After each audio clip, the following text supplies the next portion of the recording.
pagkain, magandang tanawin, at masayang family bonding ang hanap mo? Isang lugar lang sa Laguna ang pihadong pupuntahan at babalik-balikan mo. Tuloy po kayo dito sa Kamayan sa Palaisdaan.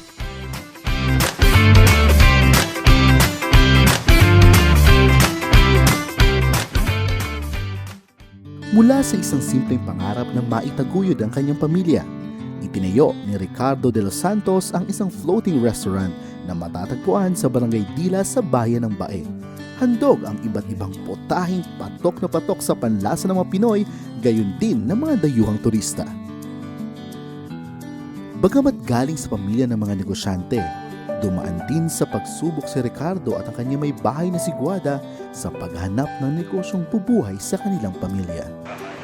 Itong Kamayan ay nagsimula 2001 nang si Ding ay mag-decide na mag-resign na sa bangko. Kaya naisip niya, sabi niya siguro hindi naman tayo magugutom na dahil may konting mini ice plant kami noon. Hanggang sa nawala naman yung customer namin sa yelo, naisip niya to. Mula sa lalawigan ng Quezon, paano nga ba nakarating sa Laguna ang Kamayan sa Palaisdaan? Ayan, so naghanap siya ng lugar. Unang target niya is Batangas. Kaso wala siya nakuha doon.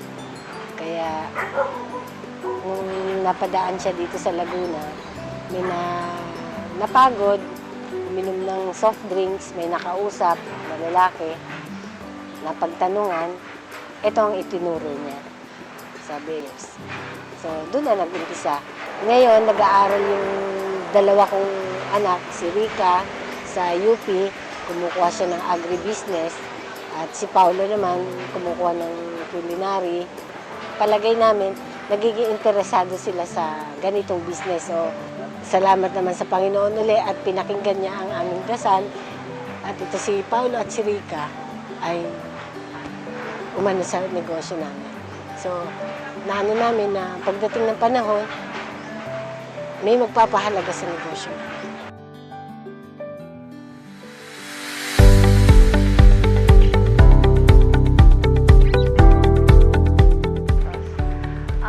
Dito sa Kamayan kasi, gusto namin na yung mga customers feel nila at home sila. Kaya parang relaxing yung ambience, tas native food, tas Filipino food. So ayun, tas ang nakuha naman namin pong feedback, okay naman. Sarap daw yung food, babalik-balikan daw talaga nila. Lalo na yung mga specialty namin. Yung sa mga empleyado naman po, sa tingin ko po okay po yung relationship namin with our employees kasi pakiramdam po namin isa din po kaming pamilya kasi lalo na po yung mga matagal na po sa amin. Hindi na parang tinuturing na din po namin silang family member. Kaya siguro din po nagtagal sila kasi maganda po yung pamamalakad ni na nanay at tatay. Mabuti po yung pakikitungo nila, hindi po nila ginagawa ng masama yung mga trabahador namin. Kaya ayun po.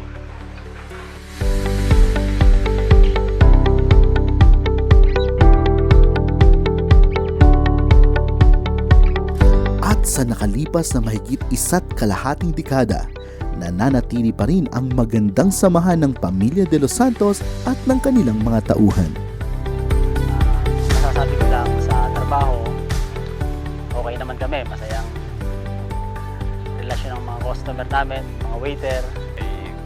Sa tagal po namin ito, bilang waiter po dito, parang pamilya na po ang turingan namin sa isa't isa ng mga kasamahan namin.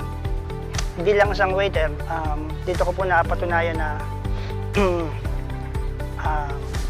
yung samahan po namin maganda.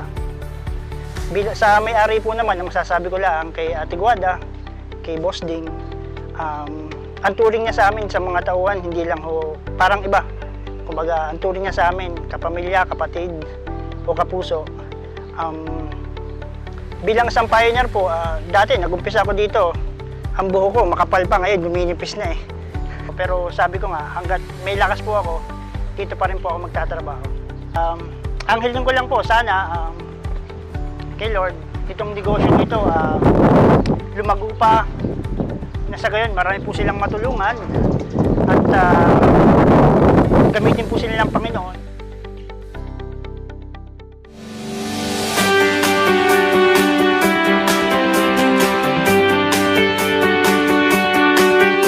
Bukod naman sa pagpawi ng gutom at uhaw ninyo, siguradong bubusugin din kayo ng kamayan sa palaisdaan sa relaxing at nature-inspired nitong ambience. At hindi lang masarap na tsibog ang handog ng kamayan sa palaisdaan. Marami silang bagong pakulo at pasilidad na pasok at patok sa panlasa at interes ng lahat.